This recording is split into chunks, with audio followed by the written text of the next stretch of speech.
if we ceased enforcing our financial policy on the rest of the world, then our money would probably collapse very quickly. There's never been a government that wasn't owned by the rich.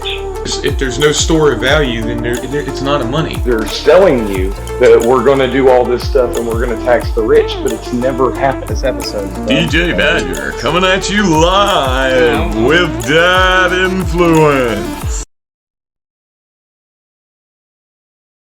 Oh my God. Look, it's us and our beautiful faces. Okay, so we have been on the theme of election coverage. I'm kind of ambushing you a smidge bit here because I didn't really tell you that we were going to talk about this.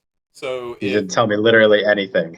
Yeah, so if you don't know what we're talking about, it's totally fair, and if I don't know what you're talking about, it's totally fair. It's because neither of us are prepared because neither of us have warning.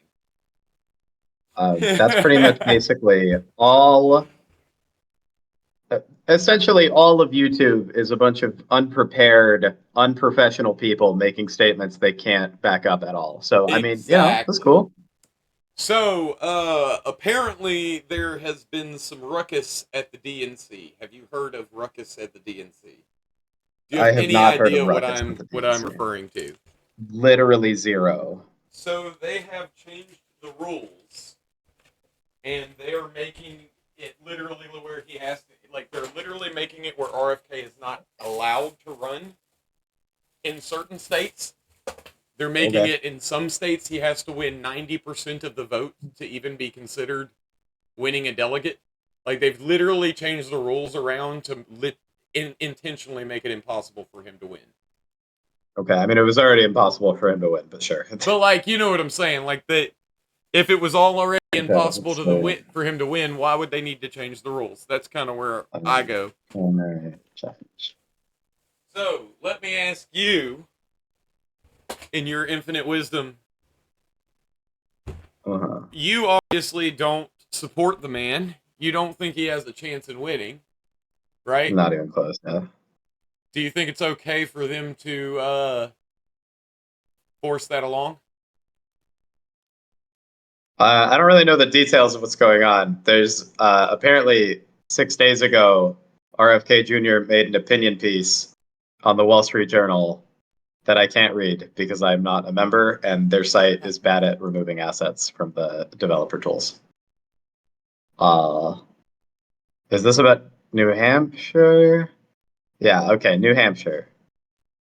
That's the first big one that you do. Hampshire. The kickoff. DNC primary.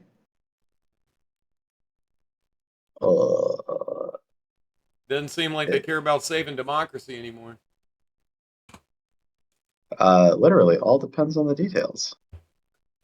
Well, yeah, but I'm just saying, on like, what details would make it okay? He doesn't have to run as a Democrat. That's not what I'm saying. The Democrats don't also have to sit here and make a democracy and their belief in democracy and how holy democracy is a focal point of their party either. Like, it's literally their argument they're using for why you need to make sure you vote Democrat this time because democracy is at stake. I mean, that's just true. Well, apparently they did. Yeah, you're right. It's like saying, hey, you know, this guy's bleeding out. He needs stitches, right? I don't. And somebody's saying, hey, he needs stitches. That Band-Aid won't work. Okay. And you're like, well, at least I'm using a Band-Aid. I mean, I don't really consider, like, political parties as entities, as, like, part of the government. So I don't think democracy is necessarily viable. Like, even if the DNC was like, hey, this is how we pick our candidates, and that's just it. I mean, I don't know. I can't really say anything about that because that's how the party chooses to run itself. It's like a business, right? Like, that doesn't say anything about the government. It's like people still have to choose to be a part of the party. I hear you, and that would be all well and good if we didn't have if we wanted to enforce a separation between the party and the state. See, the thing about it is this: the party has state money, the party has state assistance, when it comes uh to actually having a campaign. And then on top of that, the party actually is established by the state, as in the two-party system is established by the state, and that's not even arguable. Like when they set up the system the way it is with all the different states set it up, they literally said that was why they were doing it, was to prevent a third party. In terms of like where or like, I mean, I kind of need more details about like what you mean by that. I'm talking about in the have you ever heard of something called first past the post? Yeah.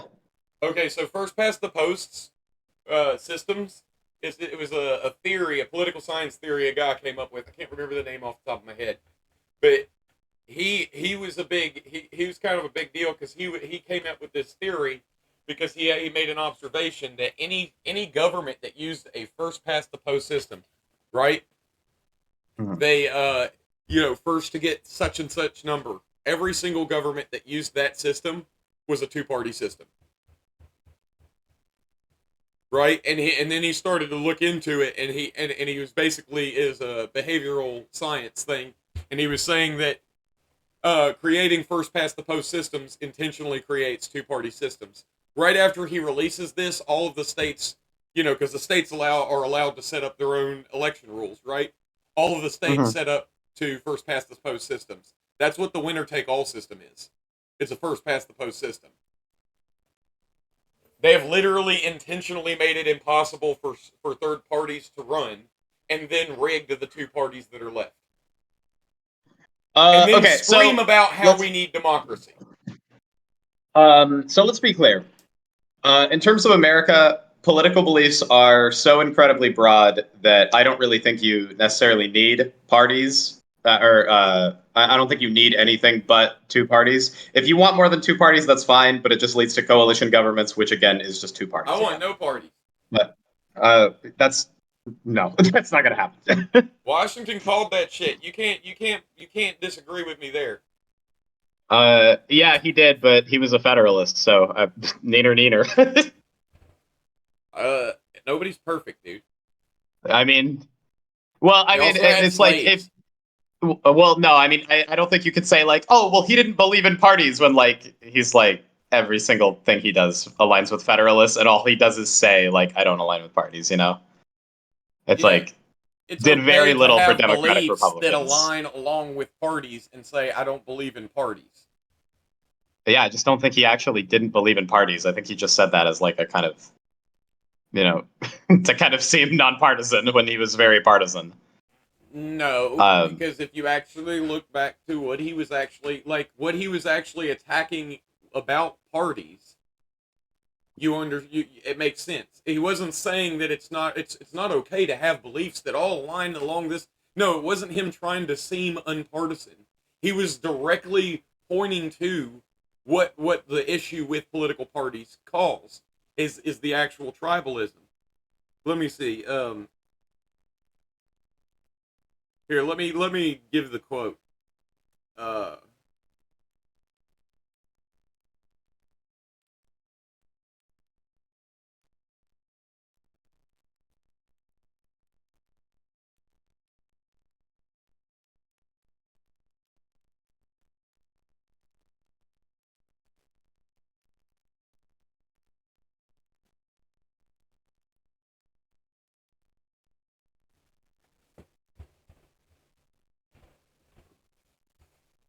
because it's like if you actually read this, you can tell like he basically predicted the um. I'm just gonna look up the farewell address.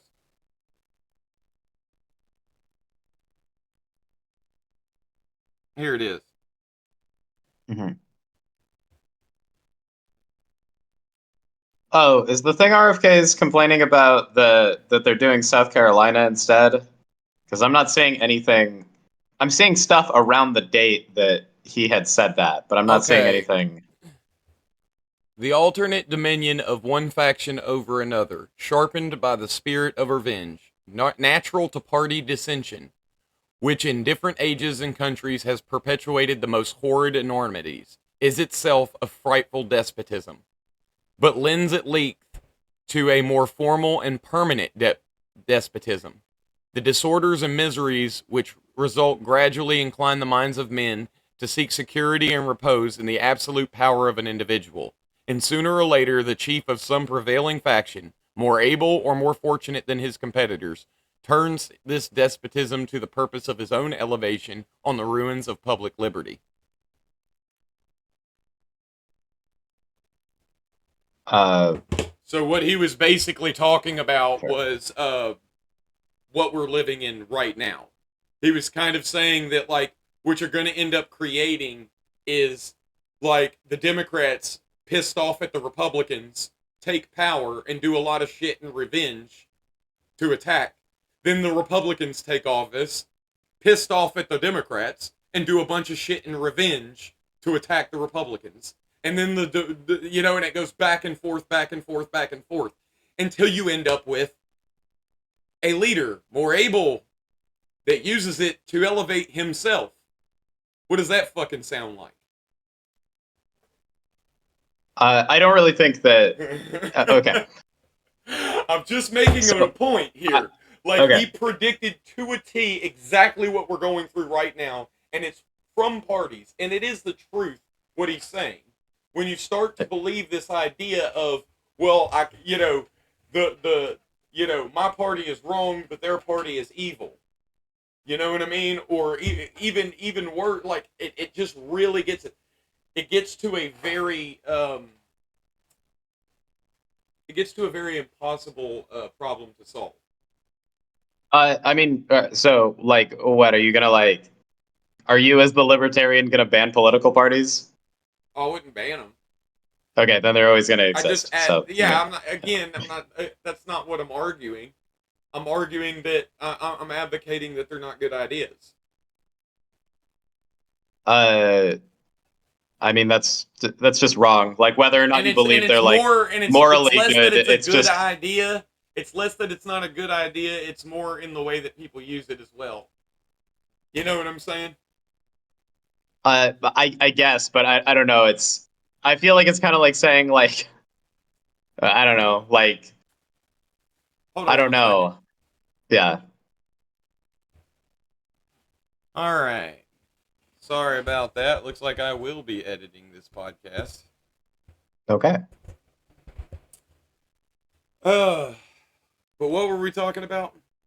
Well, you were saying, like, I don't think they're a good idea, and like, to me, it kind of sounds like. Well, it's kind of more of a, like, okay, look, like, this is kind of the thing that I've said before. It's like with unions, right? Here's another example with unions, right? And this is a general thing that I say about groups in general is like, you can't fall apart into the tribalism, right? Like, this is the one thing. It's like, I'm generally pro-union. Me and you have talked about this numerous times, right? Sure. Right? But you know what gains me a lot of hate from the pro-union folks? I don't believe there's anything wrong with crossing a picket line.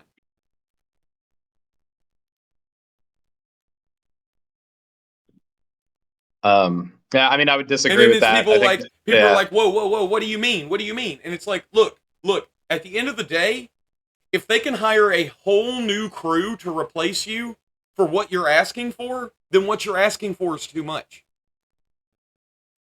Point blank, end of story. It's that simple. If you can be 100% replaced tomorrow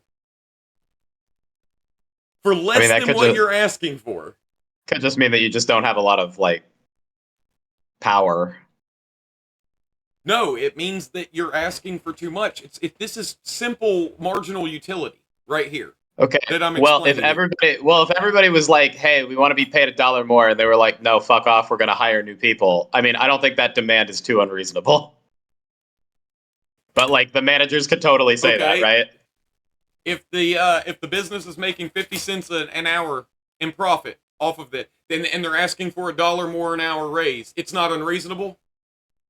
Well, now it is. So that's the thing. If they're asking for $1 more an hour, and there's a fucking line out the door of people who want to do that job for the wage it is now, Is that reasonable?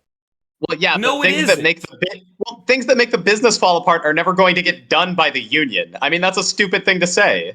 Like, come on, you just like twisted the hypothetical to be like, this is the way I win. It's like that's not fair. I'm not twisting anything to be the way I win. I'm making the point of Yeah, but what you there just is said, no situation. that hypothetical never loses, though. There is What never a hypothetical? situation where a company's going to be like, we're going to fall apart to meet your demands. Like, no, they would never do that. Ever. Not a single situation.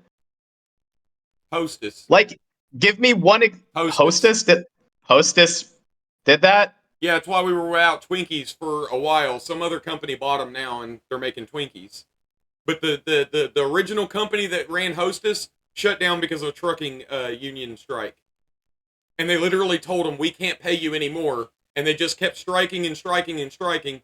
In that area, it was against the law for them to hire anybody outside of the thing, so they just had to close the damn bakery down.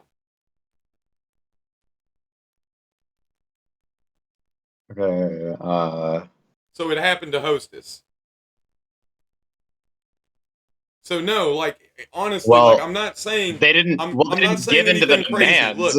Look. Well, This is what I'm saying. Point blank into story. What I'm making the point here is if I go into my job, like this is fucking easy thing to figure out, dude.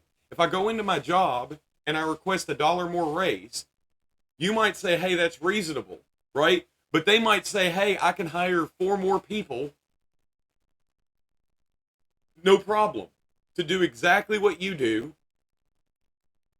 And it would be cheaper than that $1 raise. And if that's the case, they should make the business decision. All I'm saying is I believe that the people should be able to gather together. Because if it is a reasonable offer, it is a reasonable demand, like you're saying, then they'll give into it. They're not going to be able to hire a whole new thing, for an unreasonable wage. Yeah, but if the company was like, strikes don't happen until the company is being unreasonable or the workers are, correct? Generally, yeah.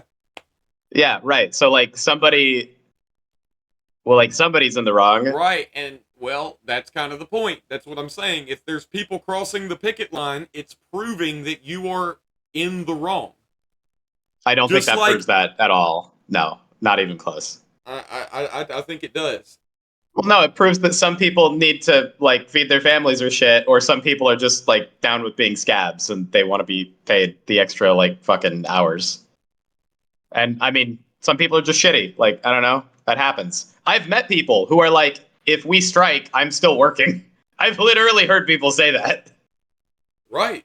And that's fair enough. I don't think that's wrong. Oh, no, I know those people. They're very shitty and selfish. And it defeats the entire point of the strike. They're shitty and selfish because they don't believe in you? They don't agree with your cause? Because so they want to serve. So they won't put their job and their life and their livelihood at risk for what you want that they don't see as important? Yeah, fuck you.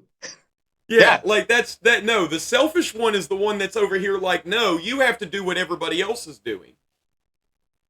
I mean, if selfish. That's what selfish is. No, because if there are 10 workers, I want this and I don't get this unless you do what I want. So because I don't get this unless you do what I want, you're the wrong. 9 workers who are like, we should get paid. If there are 9 workers who are like, we should get paid $12 an hour instead of 10, and then we're all striking, and then one guy is like, hey, if I go scab, I can work for 15 an hour right now because they need people. That guy's an asshole. Okay. So let me ask you this. Why in the fuck would they pay the one guy $15 an hour rather than hire the goddamn people who want 12? Because they have to pay one guy instead of like way more. And it's like, it's going to be rushed and really shitty for that guy. Because they have to pay one guy. Because they have to pay one guy instead of that. So what you're saying is if that guy can be paid $15 to do 10 people's jobs. Daniel, have you ever worked at a place where that is here, dude? Have you worked anywhere? Yes. You can do that at that place. It's not sustainable. One person can run an entire fast food restaurant. It's just not sustainable. Correct. So that one guy is doing... Huh? That's how a strike works. Okay, yeah, but if no one's doing it, they have to do it tomorrow. Let me ask you this. Why the fuck do you think Applebee's doesn't drug test? I don't know. Why do you think McDonald's doesn't drug test? I don't know, Daniel. Why do you think Burger King's does? Like, it's pretty obvious if you think about it, dude. Because they wouldn't have any fucking workers, dude. It's that simple. They wouldn't have any fucking workers. Wait, and you ask any one of those people who run those restaurants, they will say that's why they don't. Why they don't. Oh, okay. I thought you said why they do drug tests. No, I was saying why they don't. It's because they wouldn't have any fucking workers. That demand is already striked for already. It's that simple. It's like, yeah, you might be able to run it on a skeleton crew of the one guy that doesn't smoke weed. That's true. But how long is that sustainable? Exactly. So it looks like you might have to hire a crackhead or two. Like, it's that simple. So here is why being a scab is a dick move, right? So those 10 people, right, want to work for 12 an hour, right? And the company wants to starve those people out for as long as possible until they can't strike anymore. So if enough people are willing to work, if they can temporarily give the scabs a higher payment and work them on a skeleton crew, they can still keep the operation running long enough to make those people give up the strike and go back to 10 an hour. So you are an asshole because you are hurting all those people who want to be paid more because you're willing to service yourself for a short amount of time. You know, did you look into that hostess strike? I did, and it doesn't look like that's actually what happened. It looks like they just lost because of the strike. Lost what? It looks like the strike is what killed the thing, not giving in to demands from the strike. Which is fair. That's not what I'm saying. You. That's well, not what I'm saying. I'm saying they could not give what these people wanted. And so the strike killed them. I mean, it could have just been like they were making a bad business decision, right? Like I don't feel like we know. Yeah, well, I mean, maybe you know that. Maybe you know that. I mean, I don't know. But I feel like we can't definitively say that unless you actually do know that. Everything is a fucking gamble. Like, it could be bad, it could be good, it could have worked out, could have not worked out. They decided to call it a day and declare bankruptcy because they were like, hey, we couldn't do it. Maybe if they did paid the guys, they would have upped in 15% in efficiency, and then everything would have been great. But the way they were running the numbers, and they were literally publicly disclosing the damn numbers, they were like, look, we really cannot do this. And there were they were saying, hey, we'll give up to this much. They were willing to negotiate and meet to a certain amount. And there were plenty of the people in the strike that were like, you know what, that's fair. But they were like, no, the people who are the union bosses who get to decide. So it's not selfish for them. Yeah. That's not selfish. Okay, yeah, so if that's the case, then all of those people, you're talking about starved out of a damn job. Where's their job at? They had to go find another one. It's not like that strike. Imagine when the company went down, you're like, well, good, fuck that company. Well, what about all the workers? Don't care about them now. They all went without two. They all got fucked too. Why are you saying that? Just let me talk. Yeah, that's the union boss's fault. In terms of the railway strike, I feel the same way. Those two unions that wanted to keep the strike going. Which is why I believe the people who are underneath that boss should be able to go, fuck you, that you're asking for way too much. I'm going back to work. And you can go without. I don't fucking care. Damn, you're a socialist. But it was less of those workers. It was more about the union as a whole. So it was two unions, I think, or I don't remember if it was 8 total unions or 12 total unions, but it was either 4 or 2 unions where we want to keep the strike going, and all the other ones were like, no, we're good with the demands. We're willing to go back to work. But because it's a coalition thing and they need to have unanimous votes in their organization, those like 2 or 4 groups basically fucked the whole country over. And then we didn't have Twinkies. Could you imagine if the I was world talking would about have the ended? Twinkies. I was talking Look, about the railway look, strike. look. Could you have imagined? Could you have imagined if the world would have ended and they made like Zombieland not possible? Like the old man hunting for the last Twinkie? Could you imagine? I know. We'd have to eat honey and tennis shoes. Twinkies, dude. I Mm-hmm. don't even like Twinkies. I'm just Yeah, I think they're talking disgusting, shit. and also they're not vegan. So I don't even I like would eat Twinkies. I don't even I would like eat a snack vegan cakes in Twinkie. general. Like, funnily enough, I'm not a fan of snack cakes. I like those like chocolate ones. What are those? Hang on. On occasion, Uh, when you catch hang me in the on. right mood, I fucks with a Star Crunch. I don't know what a Star Crunch is. Okay, those little donut things, Those the little Hostess Debbie. ones, those are pretty good. Those are made by Little Little Debbie.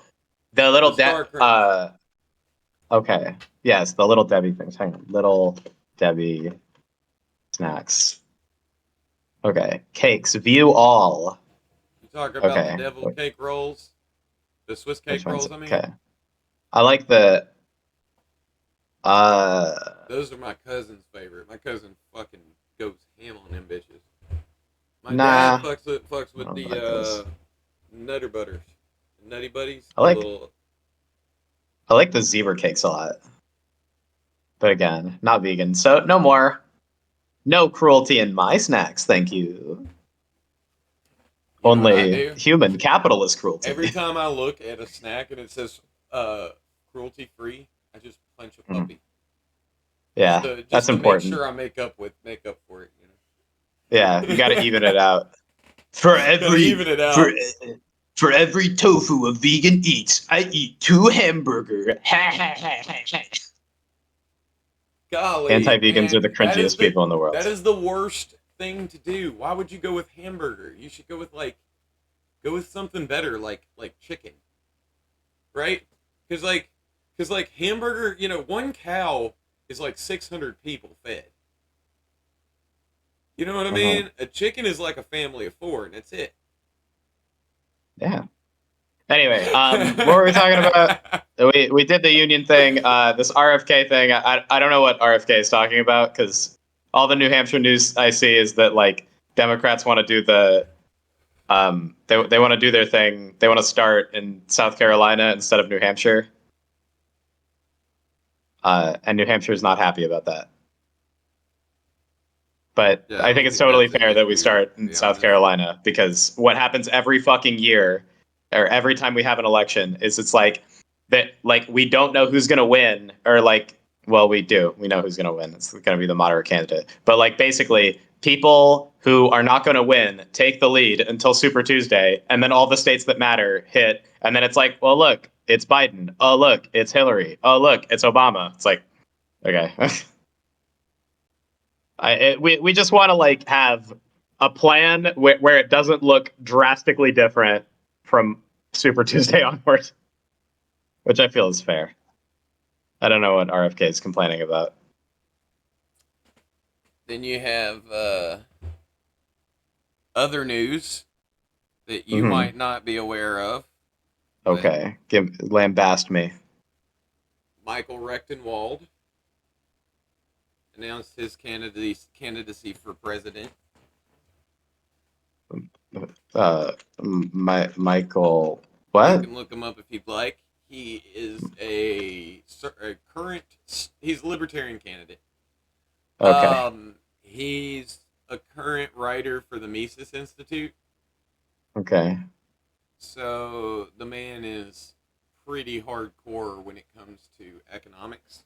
Pretty good when it comes to that stuff. I've heard a little bit of what he said. I haven't dug into him yet, so I'm just kind of going off of first impressions I've seen from a single interview on Part of the Problem. Mm-hmm. And honestly, everything he's saying is great, but he's very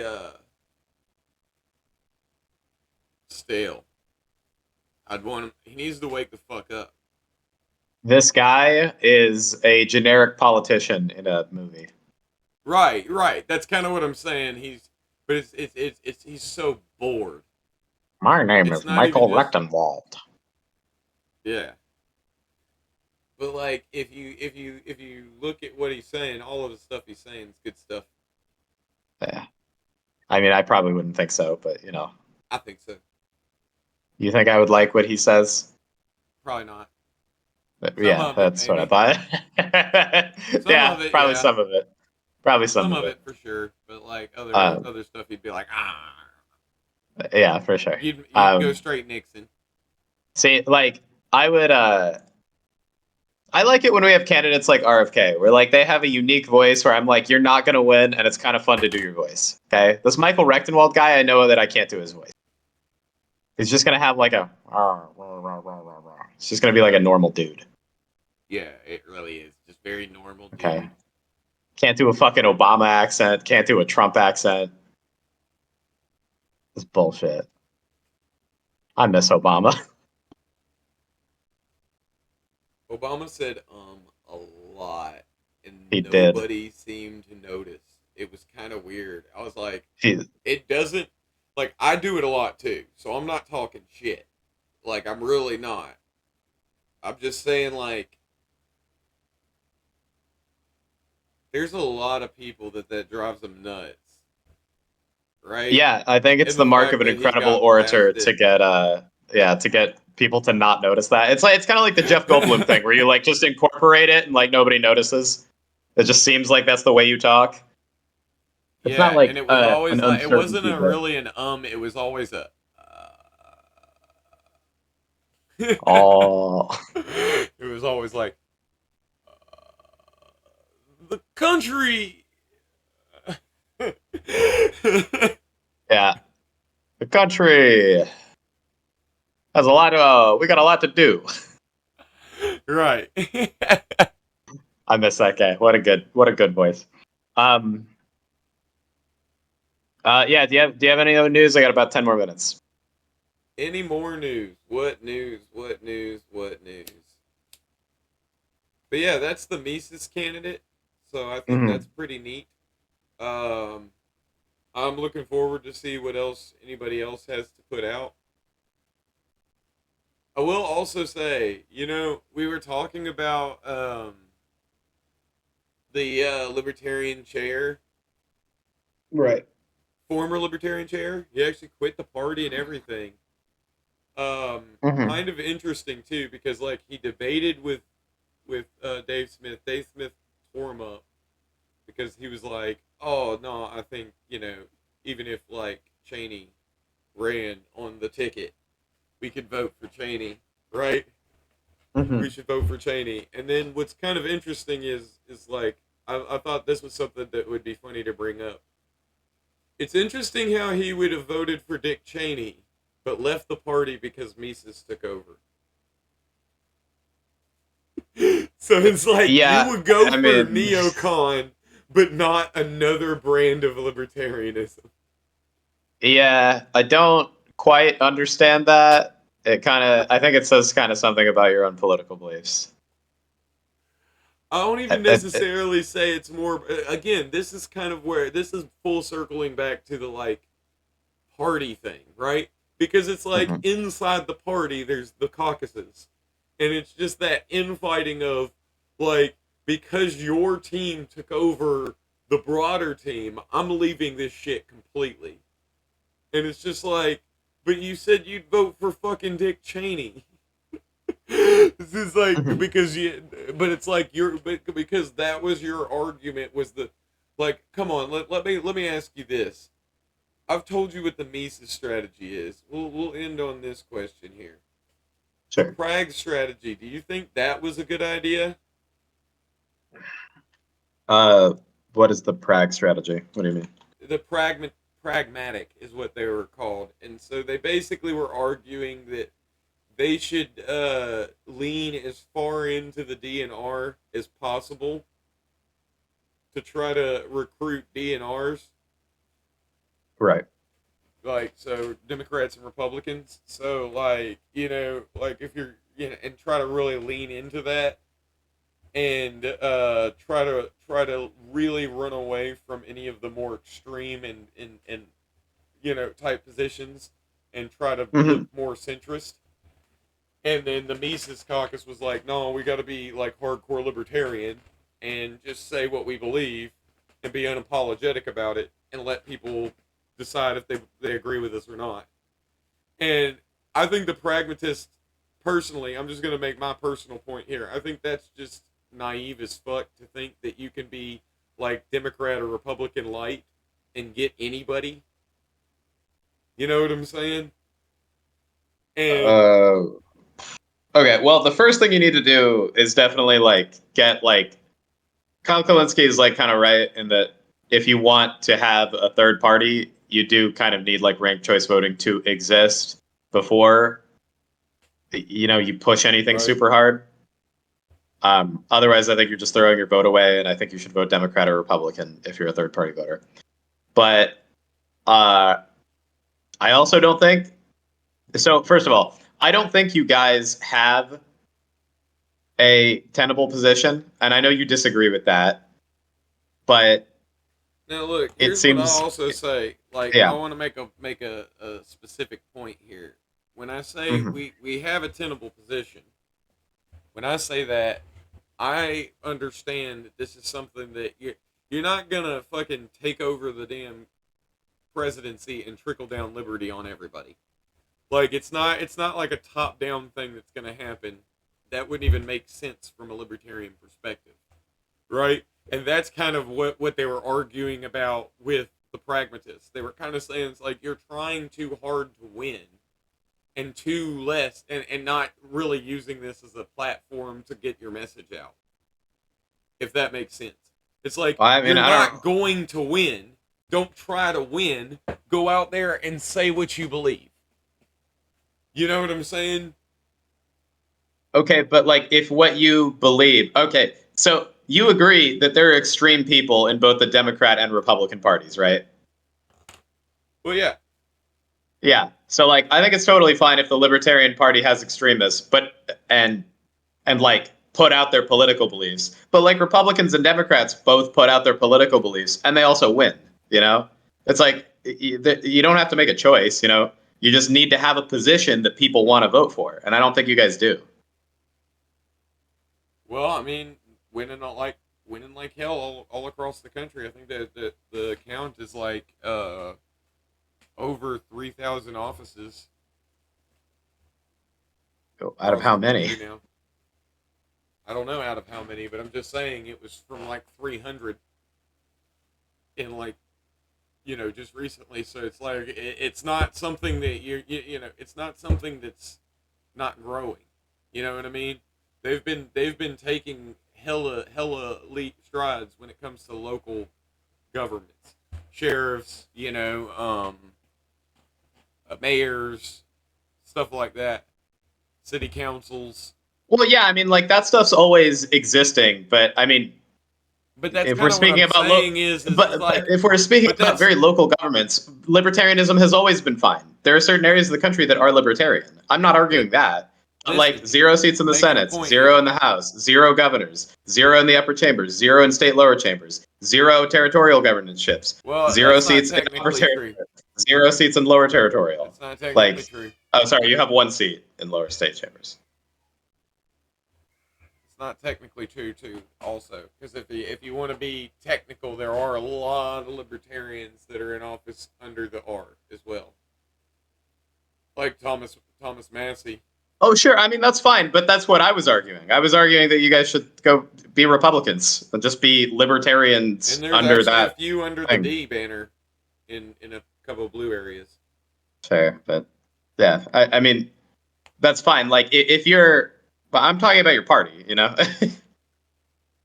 But yeah, I'm just making the point that like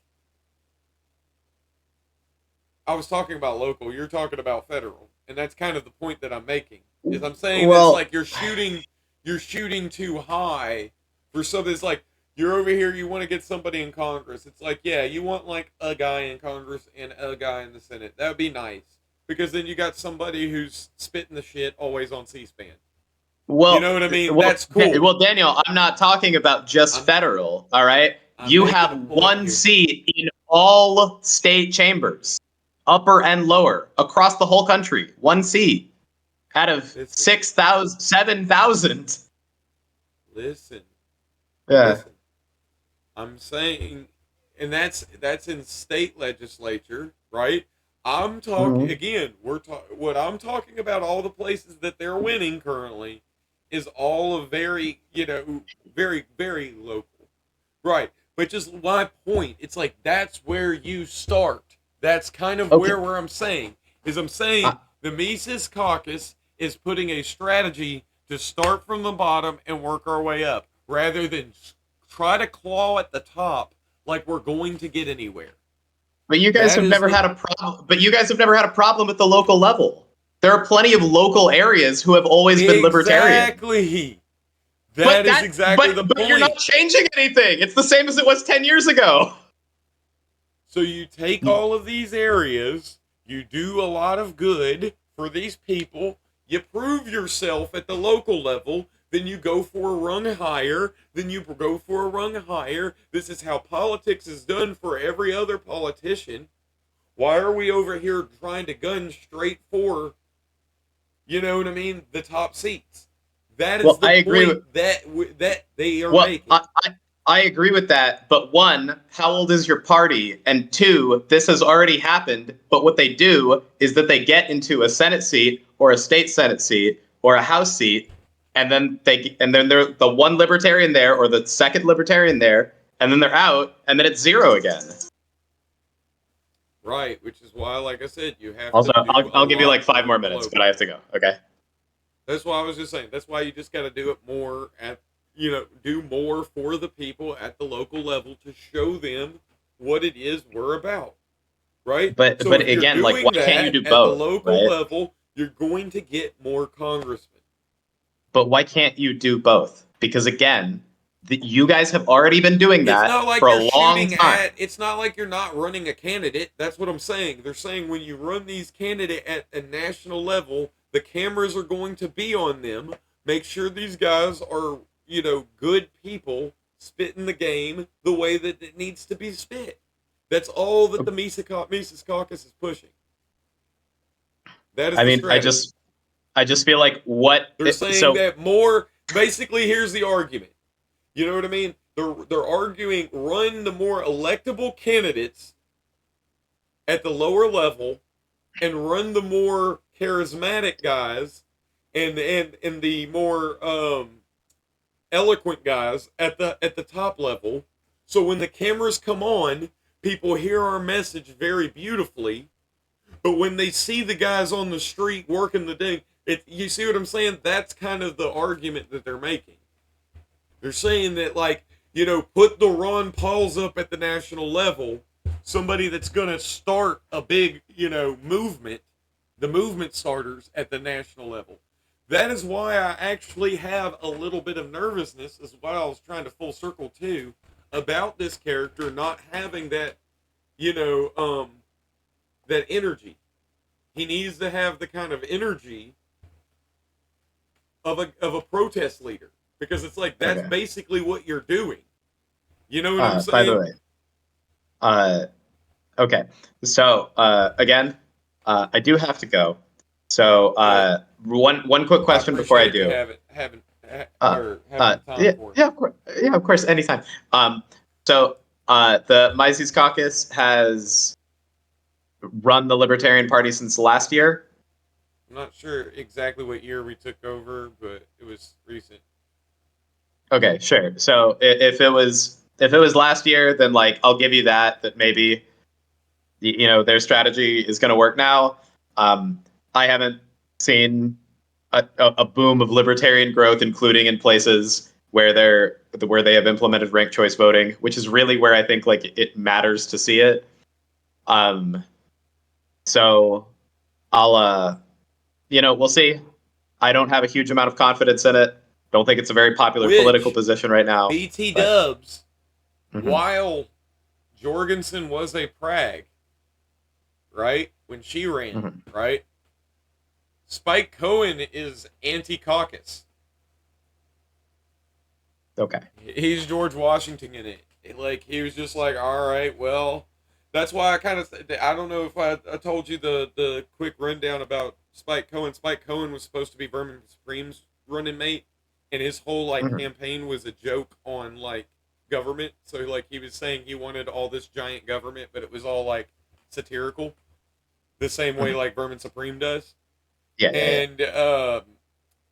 And when he got selected as VP and went under so he was under the Prague banner, kind of, he came more towards that.